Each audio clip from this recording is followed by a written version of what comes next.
both here today, does that mean it's all settled? Oh yeah, it's definitely settled. I think the main thing that everyone needs to understand is, and I've said this to Adam, is I really love Adam. And we've had a great relationship, and when you have a close relationship, like you say things to each other that probably when you don't have a close relationship, you don't say. So yeah, we've sorted things out between myself and him, and he's also had conversations with the players, and for us, we just need to move forward now. You take it. Yeah, we had things to say, definitely, and since then we've still been speaking, and I think for me, we both love the club so much, and we both want the club to succeed. And moving forward, for me, this is the best thing for us moving forward that he plays this week. And from a club perspective, we need to try and get a good performance and he's in. The other double standards. Why is that the best thing? He's back in the team straight away. Sometimes you've got to put your ego to the side and think about what the team actually needs and what the club needs and what we're going through and what our fans need is a win. And did you have some points to other double standards at the club? Have you got an issue within? They're issues that, if they are issues, we'll definitely address internally amongst the players. I saw some things about vaping in the gym. I can tell you now that no one's vaped in the gym. That's actually fabricated or misinformation. Is there a vaping problem? Probably with players, but with young men, you can't tell them whether they vape or smoke or whatnot. And I definitely can't control what they do 24/7, and I'm not with them all the time. So I don't feel like there's a culture problem. If we're talking about standards and that, there's probably a few things we might have walked past recently that we need to address. Is that something which you learned from Adam, or you knew it already? There's a few things that have popped up that I didn't know. But again, you have conversations with the leaders and the players around some of those things need to be brought to attention sooner rather than later. And if they bubble over, we need to be able to have open conversations about it. Benji, is it concern you, or are you worried that that's just with vaping in the gym, that those stories come out in moments like this, and you try to find out where they come from? It's concerning. I guess and it's easy when you're winning games and that, nothing. And then when you start losing, I guess everything gets brought to the forefront and stuff. And we're in a tough spot as a club at the moment. And we're going through a tough time, everyone, not just us, not just the players, the supporters too. So what we're going to try and do everything to get out of it really, and I guess when things are said, you've got to listen to it and you've got to try and address it and then work out a plan moving forward, what's best for everyone. There's been talk that Adam will leave at the end of the year. Has there been any talk in that regard? No, actually quite the opposite. Speaking with Adam, and he can talk for himself, but he reaffirmed to me his position around he's here for me and for the club for the long term. He's all in, and he's focused on playing this week. And it was reassuring to hear that from him. Yeah. Benji, was there any awkwardness in your conversation with Adam when he did come back in? Zero awkwardness. Quite the opposite, actually. And again, when you come from a place of a love and you have respect for each other, and you both want the same thing. To be honest with you, when it all happened, I wanted Adam to play, and I kept trying to get to him to make him play. But when you're in a headspace that you don't feel like you can, it's hard to get to that point. But I was prepared to do everything possible to have him play, and I didn't want it to get to this because no one wants him to leave the club. What got him to that point? What got him to that point? To play again this week? I guess time, and thinking about every decision you make and every reaction that happens, and also feeling a part of the group and feeling love from the group and from the coaching staff and all people here. That helps. If the reaction was the other way, then it could have went the other way. But no one wants him to leave. Did you feel disrespected at all, Benji, when he said that he did not play? No, I didn't feel disrespected. What I could see was a young guy who was emotionally hurting and needed support and wasn't in the headspace to play, which was quite obvious to me. So I think coaching's not just about black and white and what you believe is the best thing and the right thing. It's actually like dealing with human beings and people. And I think that's the element that gets lost here, is that Adam's a young man. I'm a person. We all have feelings and emotions, and we're in a sport that everything gets played out so publicly. Everyone expects us to all react the same. It's not like that. You know, everyone's different. And I saw a guy who was hurting from it, and he just didn't have the ability to get himself in a position to play. So you can't force that. You know? So we support him through that game. A couple of other things. There was talk that obviously the move to lock was broached, but also there was talk he was upset that he didn't go to the judiciary when he found it on Tuesday night, that he couldn't contact you afterwards to find out what was happening in terms of his position. Can you clarify that? Yeah, I can actually. So, without trying to justify anything, I had 2 sick kids who were almost in hospital last week. You know, and I explained that to them. Why I couldn't go to the judiciary. But we also have a process that we have Pat Richards, who's our GM, that goes through all those things with the players. And it's a lie. I did contact them after, actually. So those things are all not exactly true. But yeah, whatever the concerns were from Adam's perspective and the conversation we had, we all dealt with and answered between us in the room. That we all walked out with clarity from. What about the motivation on positional switch being? Like on the positional switch, I'll tell you one thing that happens. Whether it's tactically right or wrong, when you're the coach, you have to make those decisions based on what you think's best to win. Okay, so that's all that it was behind us. Looking back on it, like, you know, it's probably looks like it's wrong, but we never got the chance to see if it was right or wrong. You know, but also understanding the human element of it. You know, I understand Adam's position on it and how it felt for him. I do, because I'm human and I've been there. I've been through this before. You know, so I guess it's a lesson for all of us. And you know, we had a guy in yesterday, and it was timely. I don't know if you guys remember Adam Doueihi, and I asked him to come and just to talk about perspective, right? Because we're in a tough spot as a club, and I want the players to understand that although we feel like we're going through a tough thing, in the reality of life, we're not. You know, we get to play rugby league for a living. And what also came out of that was his forgiveness. And through all of this, I think those messages are really important for all of us right now around perspective and forgiveness. And I think it was timely for our team that we actually got through that chat, and we're putting some of those things into practice right now. Benji, given the consistency of challenges that you faced as a head coach, you came into this job with no NRL coaching experience. Were you thrown into the deep end? Oh, yeah, absolutely. I don't think anyone's had this baptism of fire to probably start their coaching career, but also I took this job on knowing that it was going to be challenging, and it has been. You know, I'll be honest. And I got to the point where if it's going to affect my life away from it, I wouldn't do it with my kids in there. You know, and this week I felt like it started to do that, and it's just a reminder for me that, again, with perspective and the forgiveness part, is that I have to separate my work from home, and I also have to be able to give both things equal love. You know, so yeah, it's been tough. Do you need more experience around you? I guess that's probably a good question, but yeah, I've got a fair bit now. I mean, Joel Morris has had NRL coaching experience in there. Brett Hodgson's had coaching experience overseas. I don't feel like that's an issue, and it wasn't after 10 rounds, but given the last few, it probably looks like it is. You know, so it's easy to make all these assumptions and all these statements based on how we're going now. I get it, but I feel like we've made improvements, although it doesn't look like it right now. We just need to get back to having a good performance on the weekend, and honestly, that solves most of the issues. Not all of them, I know that, but we need to start there. Did you think about quitting it all, Benji? No, not quitting. I don't really have that part of. I don't have that sort of in my makeup from the day I was born. I've been fighting since I was born. You know, so I feel like I'm the right person for this job, and I don't feel like I know it. Okay, and I'm working as hard as I possibly can amongst the club to try and turn it around, and we'll continue to do so. You know, so no, I'm not quitting. Benji, you've got concerns that constant headlines will impact recruitment? It's always a concern, yep.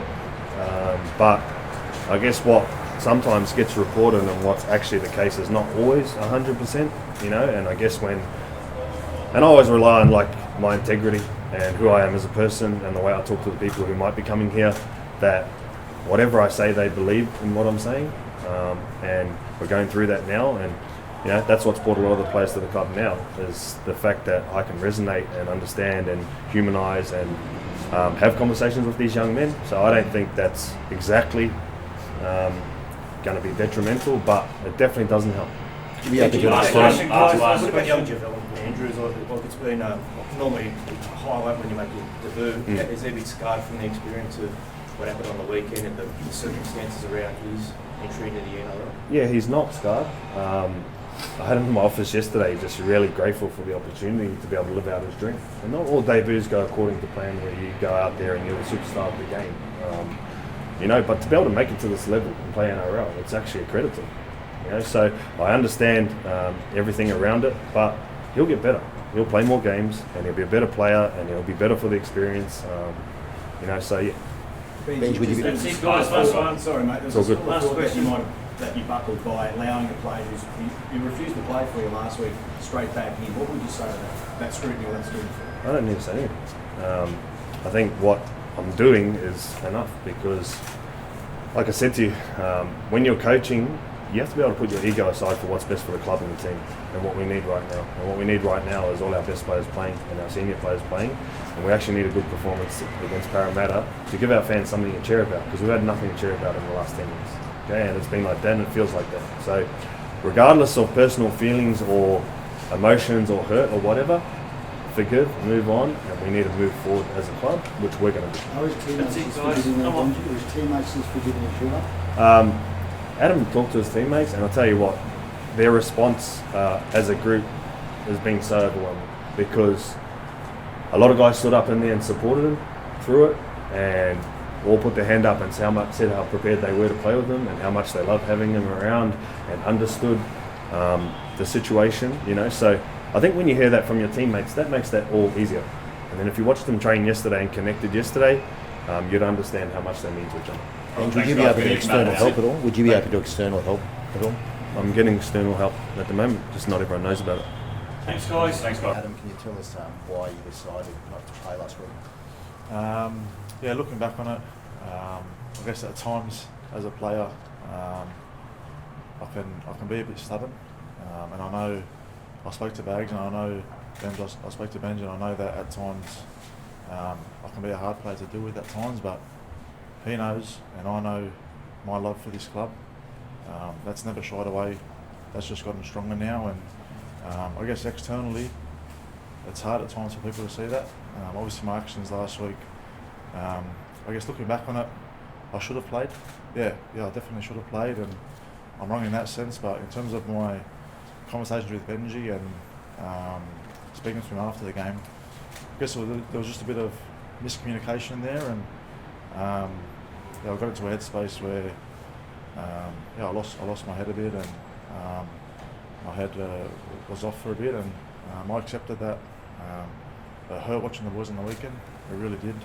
But I couldn't be out there for my brothers, for my players, for Benji, for the fans especially. That hurt. I've had a really, really good conversation with Benj, with Sean and the club about my care factor for this club. I feel as though I've shown that in my 6 years here. From signing in 2020, all I wanted to do is bring this club success, and that's never changed over my time. I feel as though I play and wear my heart on my sleeve and love putting the badge on, and I think my growth for that has gotten stronger over the weekend. I know it's hard for you guys, and especially for our fans to see. I really do feel for our fans.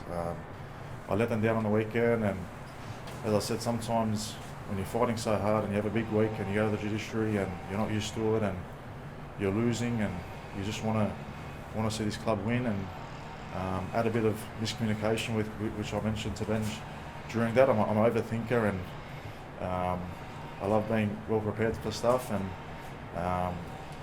that all together, it just got the better of me last week, and I'm happy to wear all the criticism that comes my way. The noise was loud. Did I want to bring that noise to Benj or to the club? No, that wasn't my intention. Benji knows that wasn't my intention.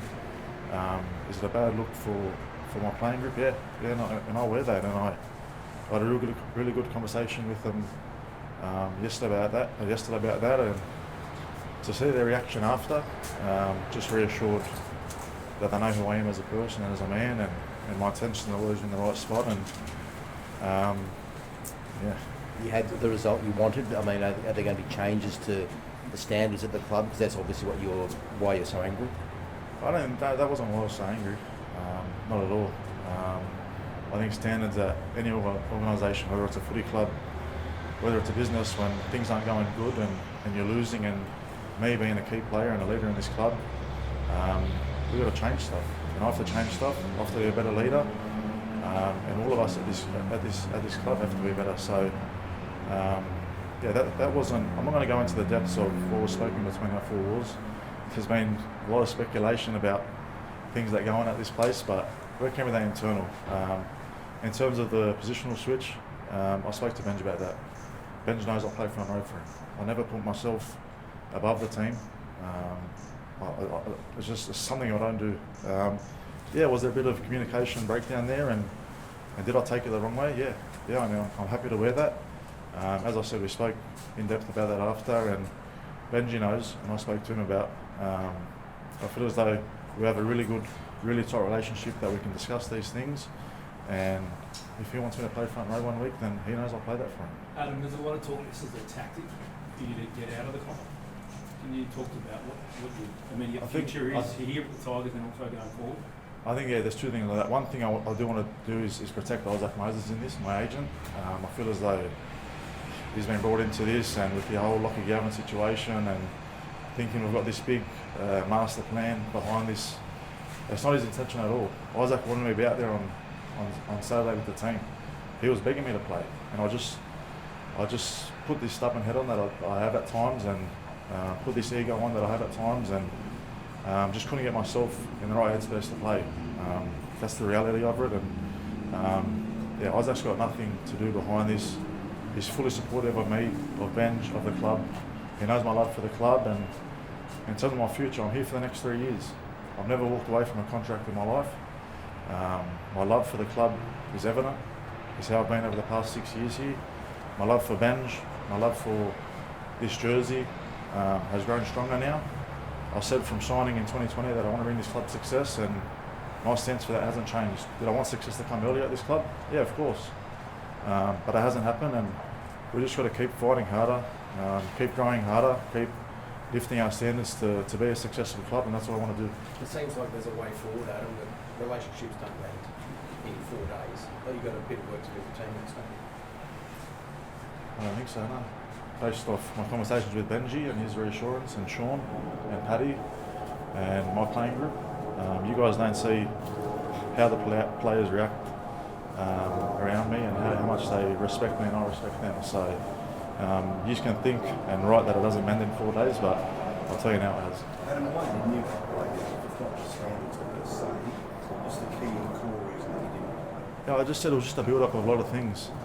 What were they? I don't want to go into depth about the ins and outs of how last week went. As I've said, there was some miscommunication along the way that I saw, and then in speaking to Benji post game, that could have all been sorted, and I took accountability for that. He ended up some, I guess, tough and honest conversation with Benji about what I saw at the club and me and my position in the club. Yeah, of course I did. We both love the club. We both want the club to go in the right direction, and conflict happens. Any high-level organisation, two people that love the club, and yeah, I'm stubborn at times, but conflict is good. Did I want it to blow up and bring him into this and me into this and some of my teammates into this? No, that wasn't my intention from that, and I really am apologetic to the fans for that. I know they pay a lot of money to come to these games and want to watch the best players play, and I think they've seen over the past 6 years my passion and love for this club, and to them I honestly am just so apologetic that I let them down. They're entitled to react and be disappointed in me. I'm happy to wear that, and I'm happy to wear all the criticism that comes my way from you guys. I know it's your job. I know you give me raps and you give me praise when things are going good, and I love that, and I love to hear that. And if you think a situation has gone bad, and you're entitled to your opinion. So I'm not here to sook or throw the dummy out of the cot. I'll take the good with the good and the bad with the bad, and we move on. Can Benji and the team trust you? Can Benji and the team now trust you fully? I don't think that's a question for me to answer. Like, it's hard. I spoke to Benj, I spoke to the players. They all reacted well, and I'm here. I'm locked in. I'm here this week. It's our skipper, Happy Coruscant's 250th game, so I really want to go out there to put in a performance for him, for our fans, for our club, and I'm here. I'm locked in. I'm here for the future, and if Benj or Sean or people external don't see me fit in this club, then they'll make that decision. But I know I'm here. I know I love the club, and I know I'm really focused to really get the win this week. What about your conversations with Giovanni Ingles? Have you had any time with him? Yeah, I'm glad you mentioned that. I felt for him. Last week I reached out to him before the game and just told him it wasn't about him taking the 7 jersey, anything like that. He's earned his right to be in first grade, and I reassured him of that. I told him he's earned the jersey, and to wish him all the best. This had nothing to do with him. And when I addressed the players yesterday, I singled him out and apologised to him. He didn't deserve this noise to affect his biggest week of his career, and he was really thankful to me. He came up to me after and understood that, and in that sense I was apologetic to him, but we moved forward to Para this week. Thanks guys.